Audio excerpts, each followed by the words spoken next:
do you mean you're leaving? Please stay. Don't do that to us.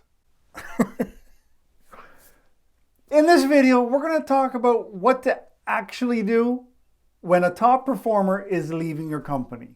Welcome to the channel, Leadership with Mike. On this channel, I help new managers become better leaders, and I do that with no nonsense sense, if that makes any sense. Get your coffee, because this is one. Now, before I get into this video, I just want to make sure you've had an opportunity to download my free ebook, 14 Things All New Managers Should Know Before They Start. Link in the description. And if you already got it, thank you. But did you subscribe? Okay, back to the video. Your top performer is leaving. What are you as a manager, as a leader, going to do? What are your options? This is the first thing I suggest you do. Take a breath. The world has not ended. Life as you know it will continue to go on. Sometimes we get so wrapped up in what other people bring that we make assumptions that should they stop bringing it, we are dead. Like we're dead in the water. We have no chance of survival. This is rarely, if ever, the case. So first, take a breath. Have a moment. Then, I want you to follow up with this employee. I want you to dig in the most natural, conversational way. Why? Why is your top performer leaving?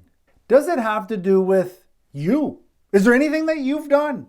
Or is it because it's something they need? Sometimes people are moving because they've been with you for 5 years. They've been with you for 10 years. And they need a change.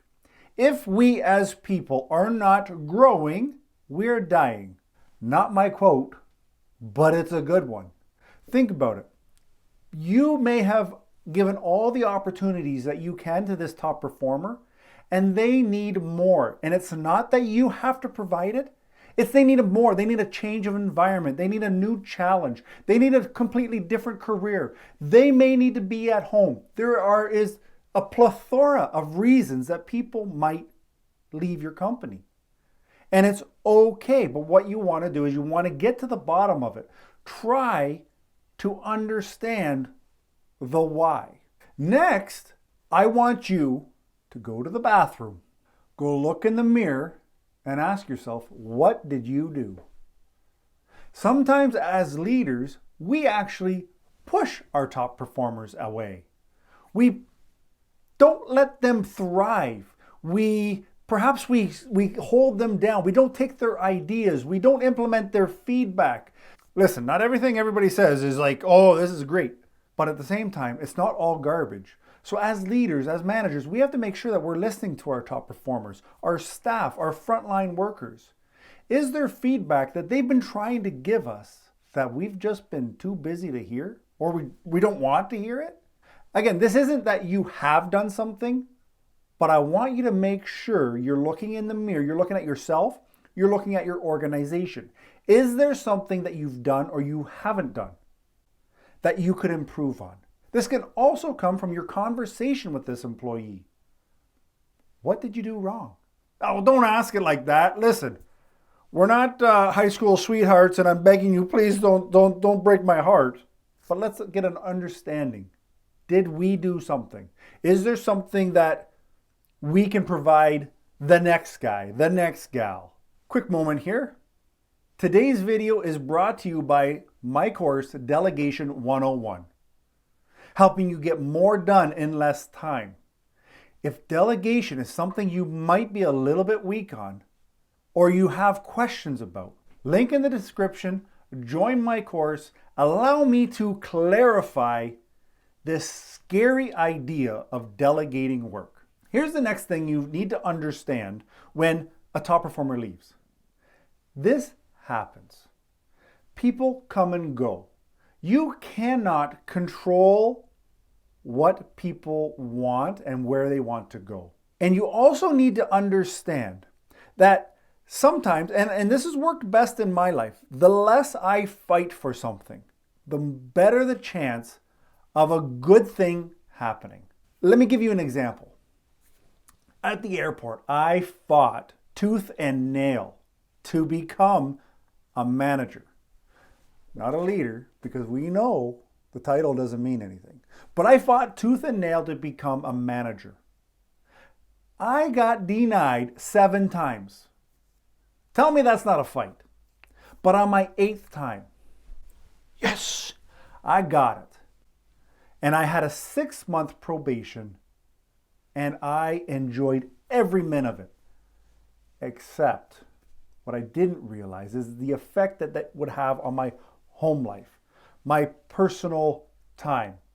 I was doing shifts. I was waking up grumpy. I was taking it out on my kids, on my wife. I wasn't myself. I fought tooth and nail for something that really was not meant to happen. Whether you call it fate, whether you call it the grace of God, whatever you call it, karma, everything. Whatever you want to call it. It was not meant to be, but I was so bullheaded to say, I will make this happen. Sometimes you got to take your hands off the wheel and just let the car drive.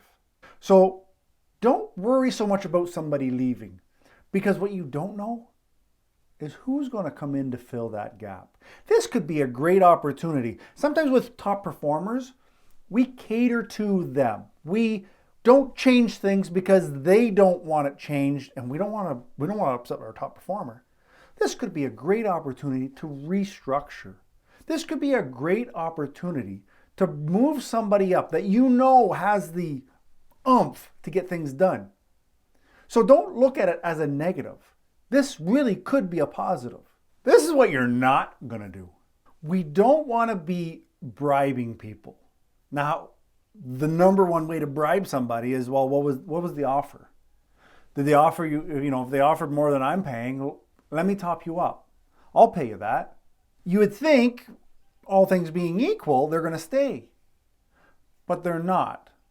Because they've already got the idea they want to leave. And now you know they want to leave.